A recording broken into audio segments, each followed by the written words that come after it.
सच बोलने वाली बहू। देखो ममता, मैं आज ऑफिस जाने के मूड में नहीं हूँ। किसी का फोन आया ऑफिस से तो बोल देना कि मैं घर पर नहीं हूँ, किसी जरूरी काम से गांव गया हूँ। ठीक है, मैं चला सोने, बाकी मैं संभाल लूंगा।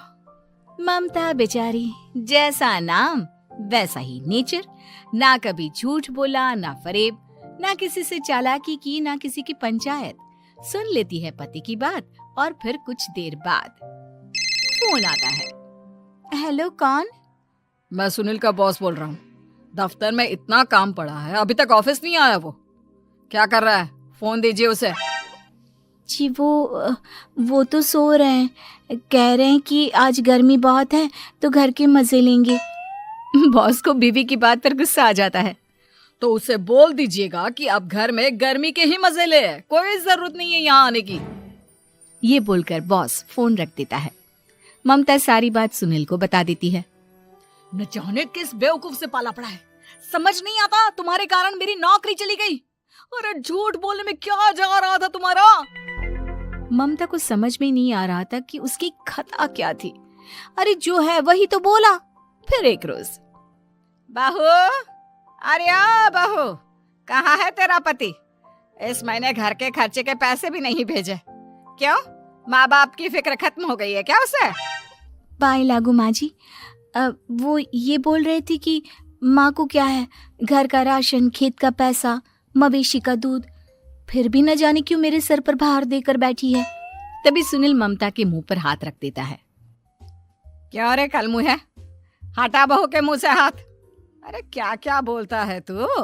वो तो इसकी झूठ बोलने की आदत नहीं है, इसलिए पता चल रहा है। देख मेरी सास कितनी शरीफ है। हाँ, तेरी माँ तो मोहल्ले की बदमाश है ना, और तेरी सास शरीफ है। बेटा ममता को देखता है और गुस्से से बोलता है। अब खड़ी खड़ी देख क्या रही हो? और भी कुछ कहना है क्या? माँ आई है ना, जाकर छाछ ले आ ठंडी वाली। ममता अंदर चली जाती है।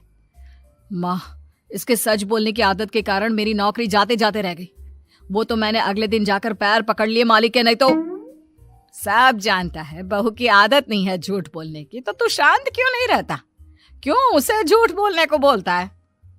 फिर एक रोज, बहू जा अपनी पड़ोसन के पास और उससे बोल कि वो लाल वाली साड़ी जो उसने नए साल की पार्टी में पहनी थी, तुझे वो चाहिए। ना माँ जी, मुझे नहीं चाहिए। वैसे भी कल जिस शादी में जाना है ना, वहाँ के लिए तो मेरे पास काली साड़ी है।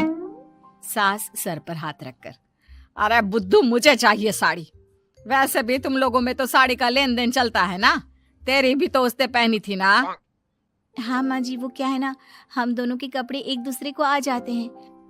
मैं ले आती हूँ आपके लिए साड़ी। बहू पड़ोसन के पास जाती है। कैसी हो निर्मला, तेरी लाल साड़ी चाहिए थी। क्यों? तू तो बोल रही थी कि तेरे पास काली वाली साड़ी है, तू वही पहनेगी, फिर लाल का क्या करेगी? अरे मैं तो काली ही पहनूंगी, लेकिन मेरी सास ने देखी थी तेरी लाल साड़ी, वो नए साल की पार्टी में तूने पहनी थी ना, तो इसलिए वो मांग रही है। ये सुनकर पड़ोसन थोड़ा परेशान हो जाती है। देख ममता, तेरे लिए तो मैं एक बार को साड़ी दे भी देती, लेकिन तेरी सास के लिए नहीं। वो क्या है ना, तू तो जानती है कितनी गंदी आदत है तेरी सास की। खाया पिया सब कपड़े पर ही पोंछ देती है। मेरी लाल साड़ी बहुत महंगी वाली है, पता चले उस पर हल्दी तेल का निशान लगा हो। ममता घर आ जाती है खाली हाथ, ममता को देखकर। नहीं देना उसका लूटी ने साड़ी। अब आए तुझसे लेने तेरा सामान, अच्छे से बताती हूँ। माँ जी वो क्या है ना, मुझे तो वो दे रही थी, लेकिन आपके नाम पर नहीं दी। अरे किसने बोला था मेरा नाम लेने को? बोल देती तुझे पहनना है, लेकिन ना, तू तो ठहरी सच की देवी। न जाने सास क्या सोचती है और हंसने लगती है। अरे माँ, क्या हो गया? क्या सोचकर हंस रही है? याद है जब बहू को देखने गए थे? हाँ बस सही बात है। याद आ गया कैसे मेरी सास बाजार के खाने को बोल रही थी कि ममता ने बनाया है।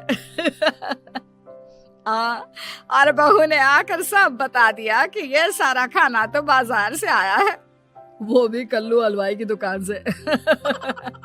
ममता दोनों की बात सुन रही थी। हाँ माँ जी, वो कल्लू हलवाई का ही था। मुझे तो आज तक पता नहीं चला कि माँ ने क्यों कहा कि मैंने बनाया है। खैर, मैं तैयार होती हूँ, शादी में जाना है ना। पूरा परिवार शादी में जाता है, जहाँ खाना वाना खाकर सभी बैठे होते हैं कि एक औरत ममता की सास से कहती है, क्या बात है बहन जी, मेरी आपकी बात हुई थी तो आप तो बोल रही थी कि लाल साड़ी पहनने वाली हैं, तो मैंने ये काली पहन ली। पता होता कि आप लाल नहीं पहन रही हैं तो मैं ही अपनी लाल पहनाती। अच्छा जी, तो इसलिए पूछा जा रहा था। अरे इतनी साड़ियां हैं कि क्या बताऊं। मैंने सोचा तो था, पर ये सामने दिख गई तो यही पहन लिया।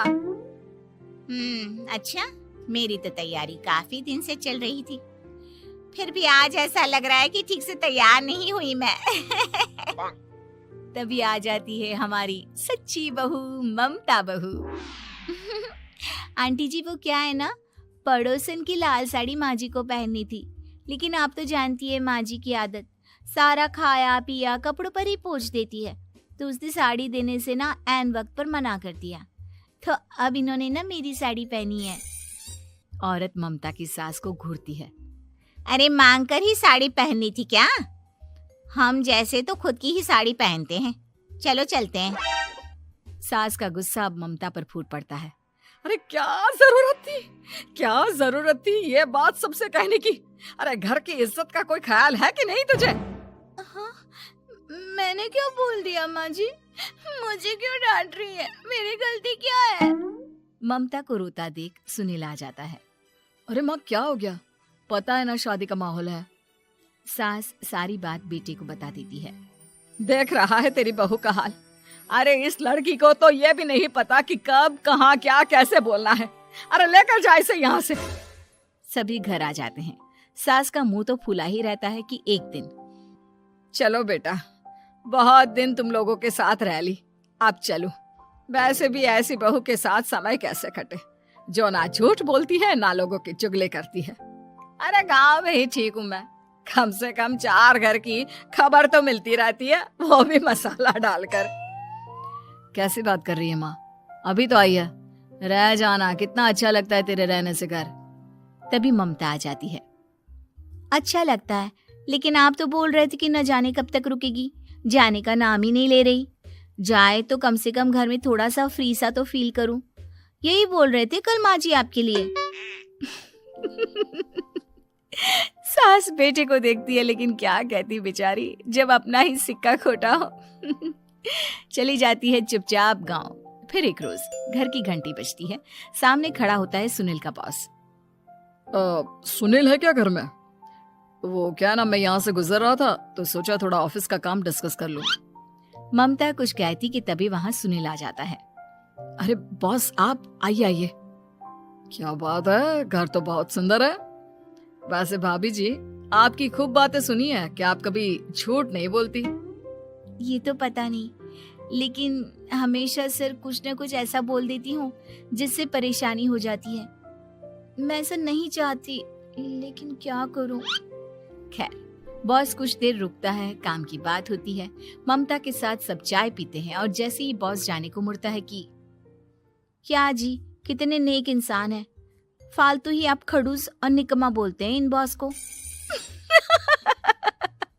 अब क्या, बॉस के कान तक खुद के लिए अनमोल वचन पड़ जाते हैं और फिर ओह, तो ये बात है।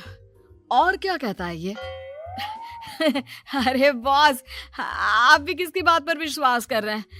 अरे इससे तो ये भी नहीं पता कि आलू प्याज कहाँ रखा है। अरे ये क्या जाने क्या बोलना है क्या नहीं बोलना है। मतलब जो मुंह में आ रहा है बोले जा रहा है। भाभी जी, आप बताइए। नहीं बॉस, लग रहा है कि कुछ गलत बोल गई मैं।